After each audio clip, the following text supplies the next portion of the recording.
As human beings, we are the sum of our experiences. This means that we're affected as much by our failures as we are by our successes. And that's important to embrace and understand as it relates to being an entrepreneur, but not only on the individual level, but what it means to the communities that you live in.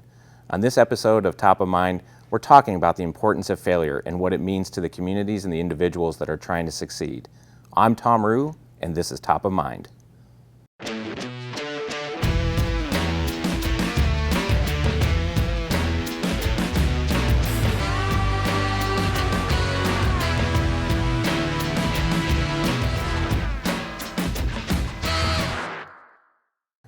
At the Kauffman Foundation, we've been studying entrepreneurship for years. And obviously, we're really interested to understand what are the factors, the conditions, the policies, the ecosystem, the community aspects that help entrepreneurs succeed. But you really can't study entrepreneurship in the vacuum of success. The other half of that equation is really what happens in failure. And the things that entrepreneurs can take away from failure is almost as important as having the right plan to figure out how you're going to succeed. It's for that reason we hosted the first ever Fail Night here in Kauffman Labs to give the community an opportunity to be heard, to come and share their failed experiences, to elevate the appreciation that failure really is the way that we become stronger, and it has almost as much to contribute to the ultimate success of an entrepreneur as the successes that they have with their own endeavors.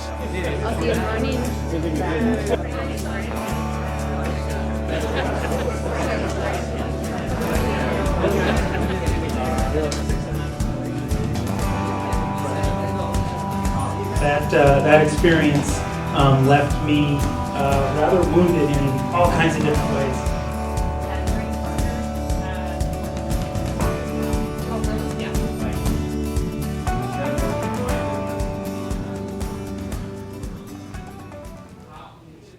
I know for my part, and I think about my entrepreneurial endeavors that I've done over the years, some of my failures were the areas where I learned the most that served me the greatest later in life. So, it's not easy to talk about failure. For a lot of people, that's a source of personal shame, and it's understandable why it might be. So I kicked off the event by sharing one of my own failures. And one of the things that I really wanted the audience to understand is sometimes being in a failure isn't as obvious as you might think.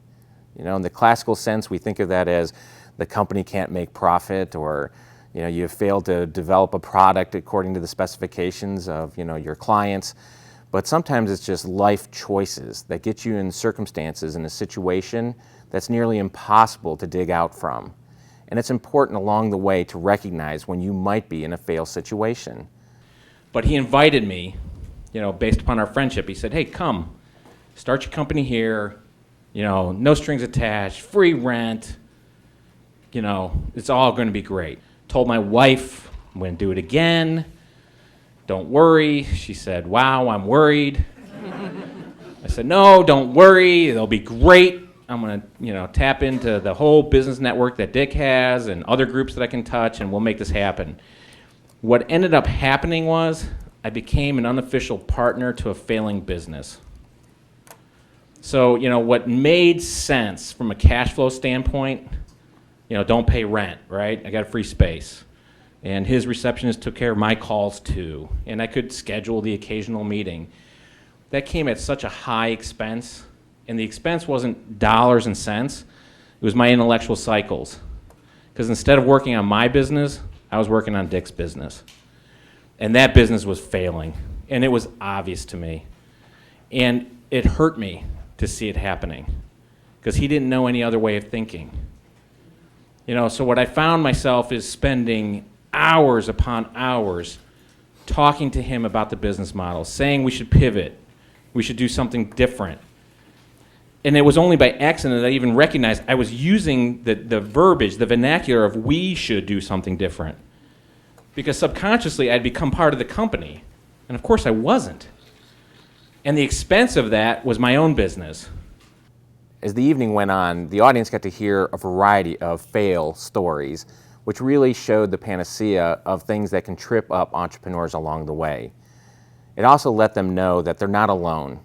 Failure is inevitable. If you're going to be out there doing it with any kind of volume or intensity, you will fail.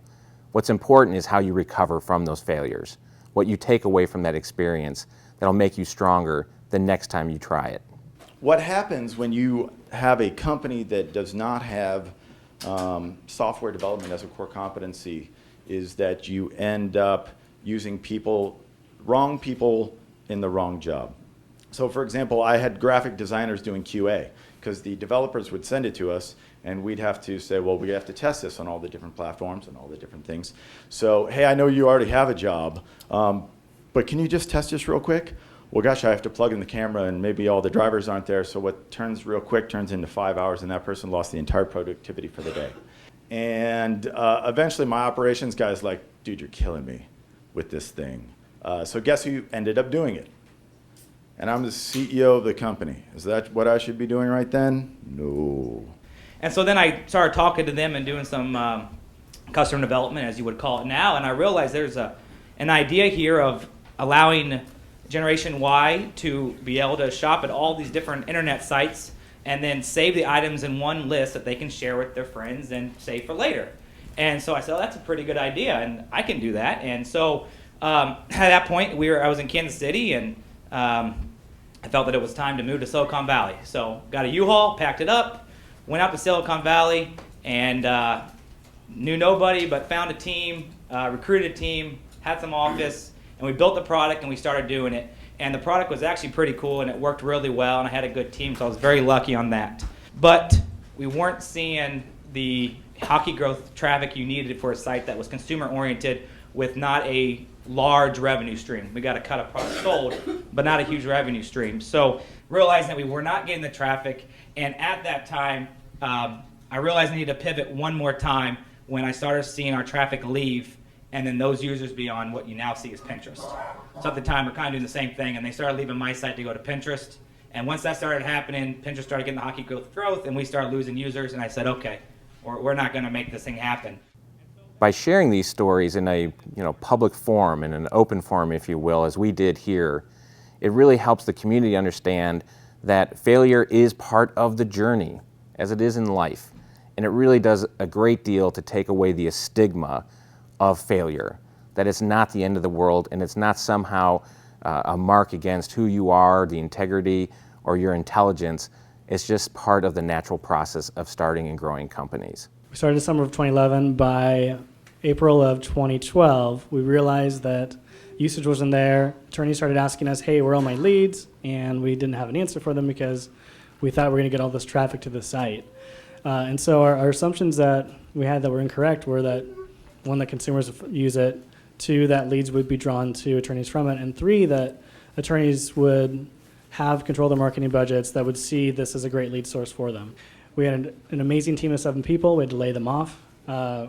We presented 1 Million Cups as pretty early presenter, just talking about, hey, we're going to pivot to National Lawyer Review, which was going to be our next fledgling idea, and ultimately decided just to shut it down and to not try to put more money after good money after bad.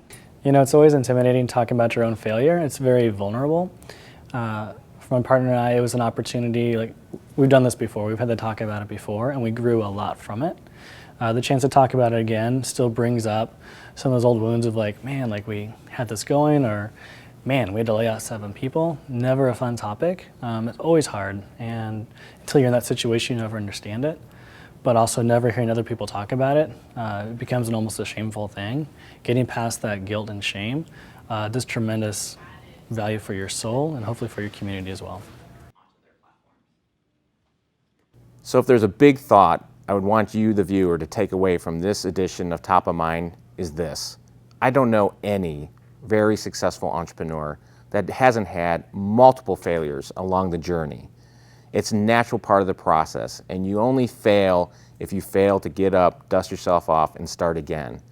Within the communities that seek to serve and support the entrepreneurial ecosystem, those communities have to likewise embrace this notion that failure is inevitable. Don't condemn the person for it, rather embrace them and help them get back on their feet sooner rather than later. Thanks you guys for sharing your lives with us tonight. Thank you.